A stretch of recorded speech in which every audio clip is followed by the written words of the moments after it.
Assalamualaikum warahmatullahi wabarakatuh. Eh, Teman-teman, perkenalkan nama saya Adam Catur Perkasa dari program Teknik Industri 2019 dengan NIM 0101519001. Nah, di sini saya akan menjelaskan disagregat dengan berjudul Analisis Persediaan Produk PTAB dalam memenuhi permintaan konsumen.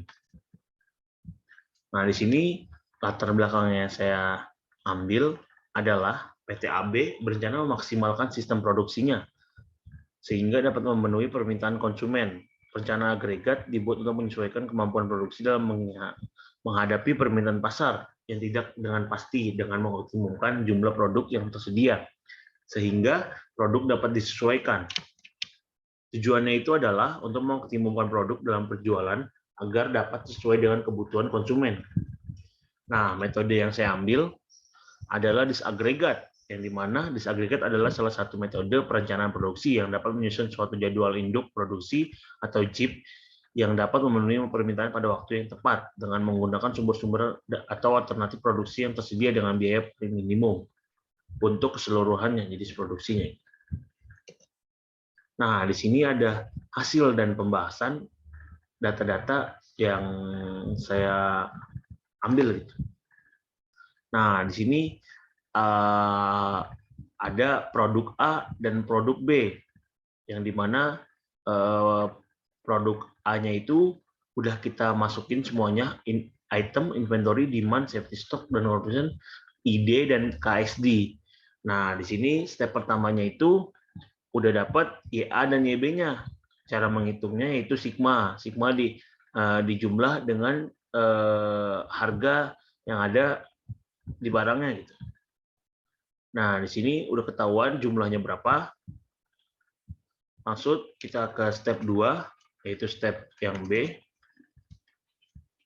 LBA dan UBA dan UBB, yaitu kita menghitung waktu batas atas dan waktu batas bawah. Nah, cara menghitung LBA itu gimana? I1 sampai I7 itu kita hitung, kita jumlahkan dari data yang tadi di atas, data yang tadi sebelumnya. Nah, itu menghasilkan min 117, 50, 90, min 15,80, 8, 10, min 72.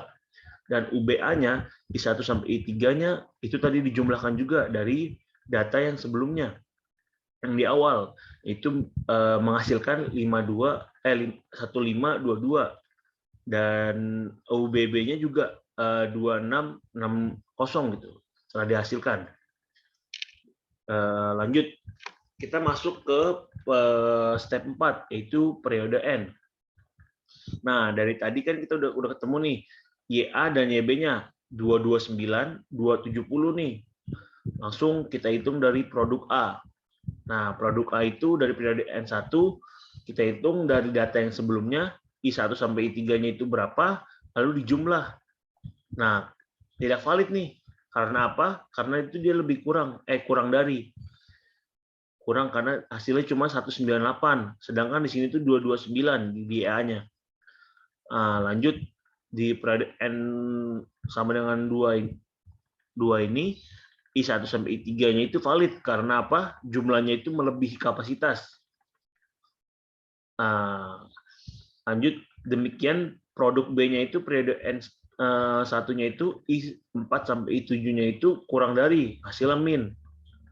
Karena YB-nya itu 270 kalau di family di produk B. Lalu di periode N sama dengan 2 itu valid. Karena apa? Karena hasil yang dijumlah tadi itu lebih dari 270. Begitu. Lanjut. Di sini kita langsung mendapatkan EA dan EB-nya. Cara menghitungnya ya dari jumlah yang tadi yang periode N3 yang valid ini nih, 3135 dan 5963 itu dikurang sama YA dan YB-nya. Gitu. Nah, hasilnya ini EA dan EB-nya hasilnya ini. Lalu langsunglah kita cari step terakhirnya yaitu YA dan YB. I1-nya 645, I2 653, I3-nya 405. Nah, cara mencari ini adalah data-data yang tadi di awal itu dijumlahkan dengan EA dan EB, hasil yang tadi kita temukan.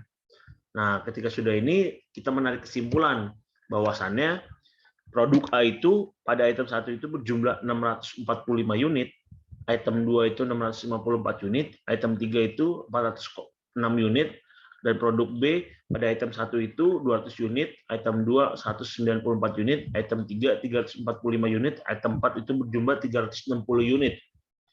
Nah, ini kesimpulannya. Mungkin itu saja yang bisa saya sampaikan.